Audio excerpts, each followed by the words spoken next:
When a mother saw strange red spots on her baby's skin, she thought it was bedbugs, but when the doctors looked closer, they screamed in horror, exclaiming, "Call 911 now." What happened next left everyone in shock. "Ma'am, I'm sorry, but we have to detain you for further questioning," said the doctor, his face pale with a mixture of fear and urgency. Linda Tisa stared at the doctor with trembling hands, clutching her baby even tighter.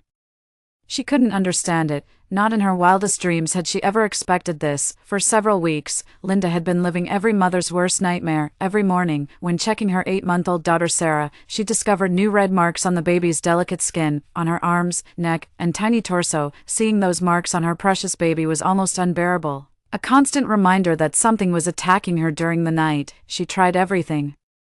Washing the crib linens with hot water, vacuuming every corner of the room, spraying child-safe insecticides. Still, the bites kept appearing, and she was convinced it was bedbugs. What else could it be? After another sleepless night of checking on Sarah, Linda stayed by the crib, glaring at the mattress as if it were the enemy. She carefully pulled back the sheets, searching for any sign of movement. She found nothing. No tiny insects fleeing, no bloodstains, no shed exoskeletons.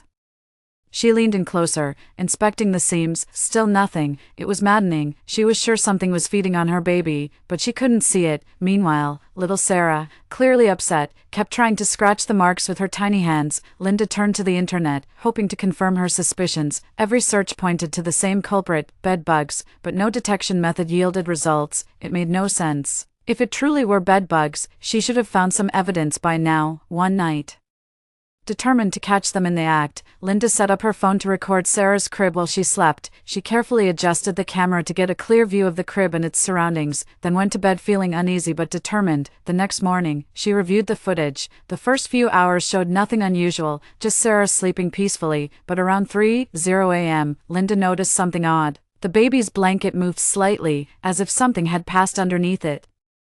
She couldn't make out any clear shape, just a faint, undulating movement. When she paused the video and zoomed in, she still couldn't spot any insect or bedbug, nothing identifiable, only the gut-wrenching feeling that something was there, maybe too small or too fast to be caught on camera. In the following days, Sarah's behavior changed, and it chilled Linda to the bone. Normally a heavy sleeper, the baby began waking up at exactly 3:17 a.m. every night, clearly distressed, alarmed.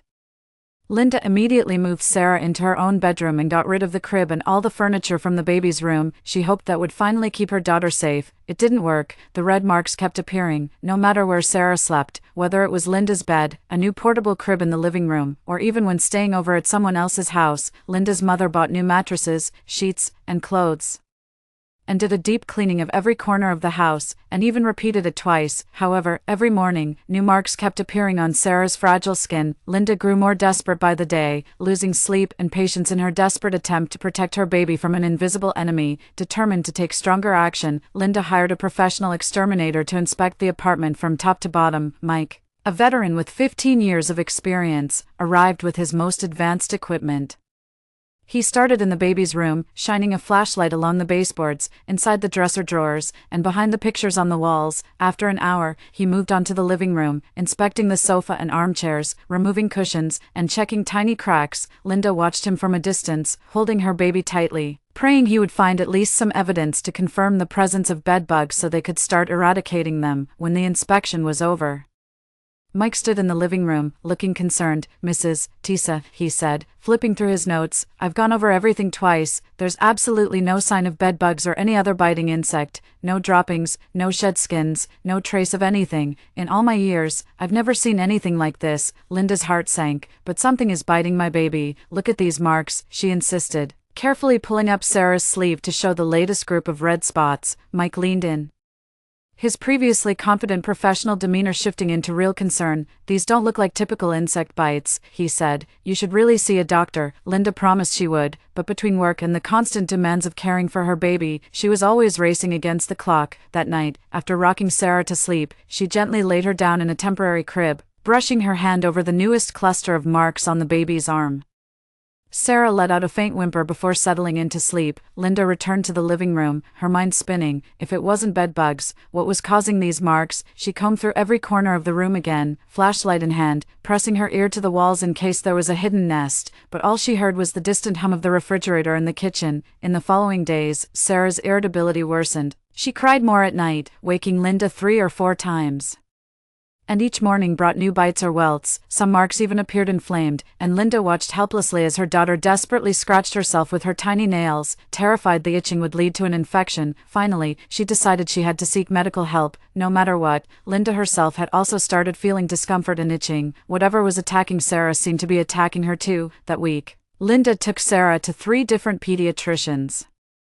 Each prescribed various creams and medications, but nothing worked. The marks continued to appear, even changing shape, darkening, and forming strange patterns that none of the doctors could identify. Linda kept photos of every new mark on her phone, hoping to find some match to insect bites or rashes through online medical images, but the patterns defied everything she found. It was the 3rd pediatrician, Dr. Marshall, who finally admitted they needed specialized help.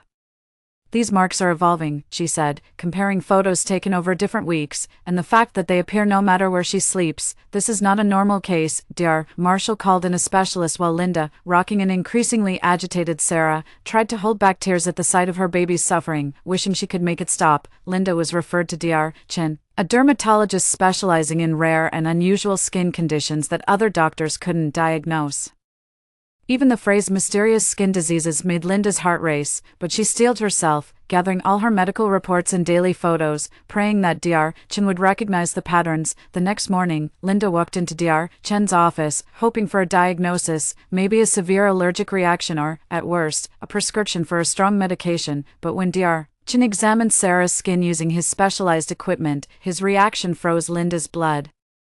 Barely looking at the marks through his magnifying lens, the doctor's eyes widened in shock. He stood frozen, as if the blood had drained from his face, and backed away with trembling hands. Dr. Chen lightly picked up the phone, his hands trembling slightly. "Get me Dr. sang from infectious diseases. Now," he barked into the receiver, his voice shaky. Then he turned to his assistant. "Call security. And call 911 immediately. We need to secure this situation right now." Linda's heart dropped. Secure?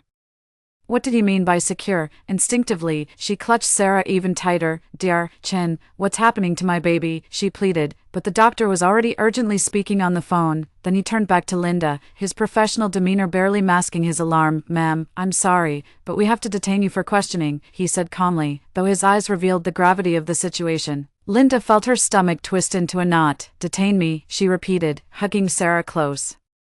"What do you mean, detain me? This is my baby. I came here for help." The doctor wasn't listening anymore. He was speaking rapidly, tensely, to someone higher up. Within minutes, security arrived, followed by a team of doctors dressed in protective gear. Linda watched in horror as they transformed the exam room into what looked like a quarantine zone. Sensing her mother's terror, Sarah burst into tears, her cries echoing off the cold, sterile walls. Linda tried to calm her, stroking her hair and whispering that everything would be okay, though her voice shook with fear. "Please," Linda begged, "at least tell me what's happening. What did you find?" Dr. Chen glanced at her briefly, and when he spoke, his voice had softened. "Mrs. Tisa, when was the last time Sarah had contact with any wildlife or exotic pets?" Linda blinked in surprise at the strange question. "Wildlife," she echoed. "Never. We live in a city apartment. We've barely even gone to the park." Dr.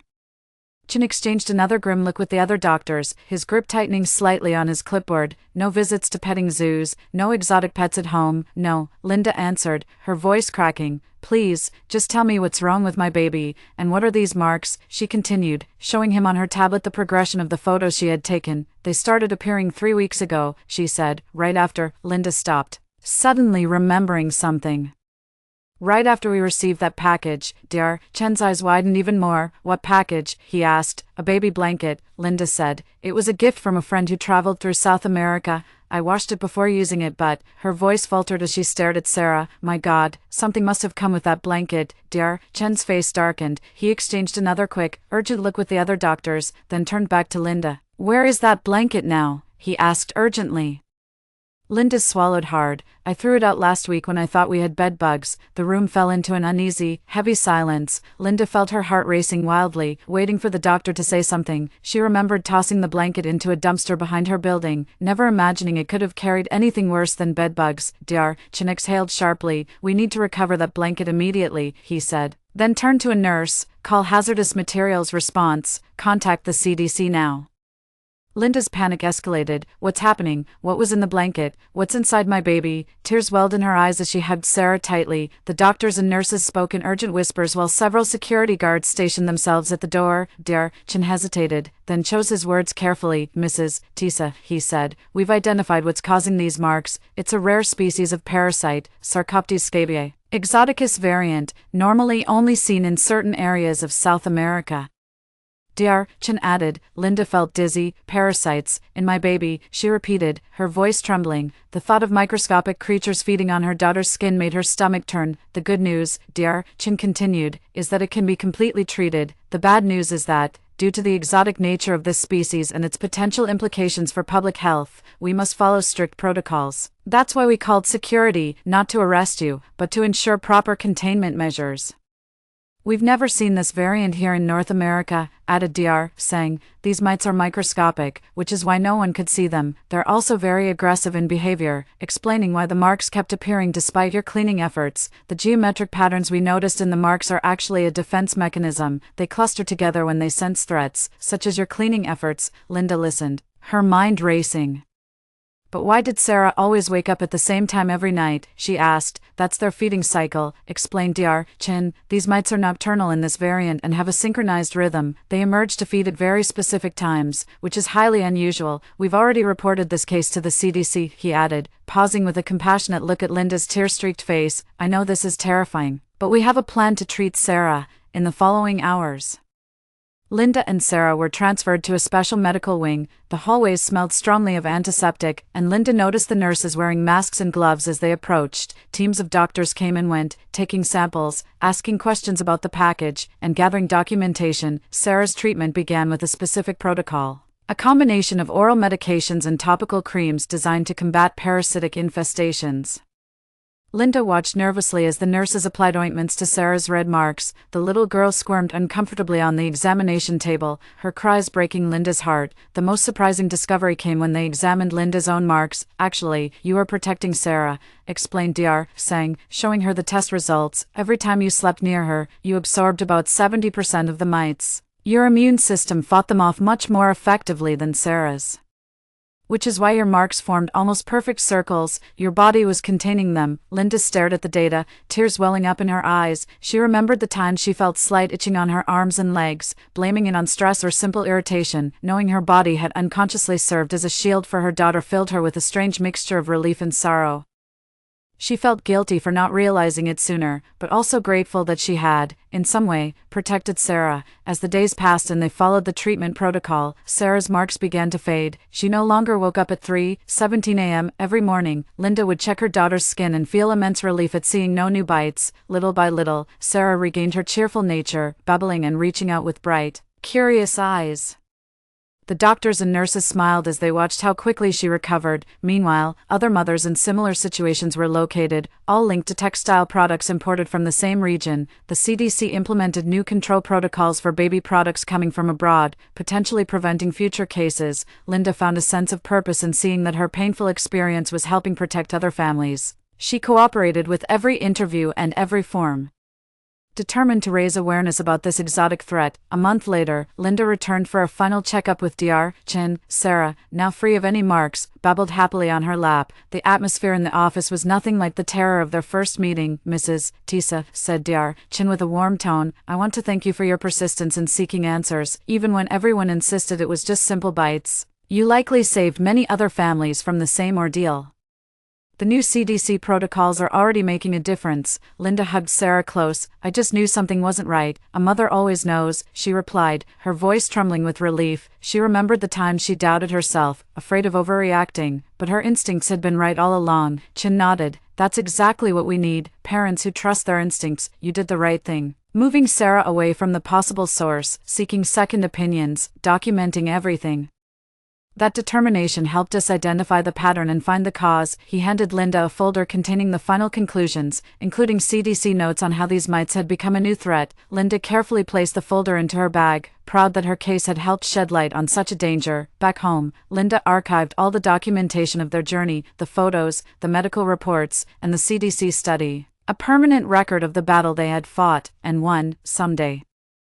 She would tell Sarah the whole story, to explain how, thanks to a mother's determination not to settle for just bug bites, they helped change medical history. That night, for the first time in weeks, mother and daughter slept peacefully, no mysterious marks, no waking at 3:17 a.m. As Linda drifted off to sleep, she smiled at the thought that her experience might inspire other families to trust their instincts and never stop searching for answers, no matter how inexplicable the problem seemed. What an incredible story. What would you do if something unknown was attacking your child and no one could explain why? Share your thoughts in the comments below, and don't forget to like this video and subscribe for more amazing stories.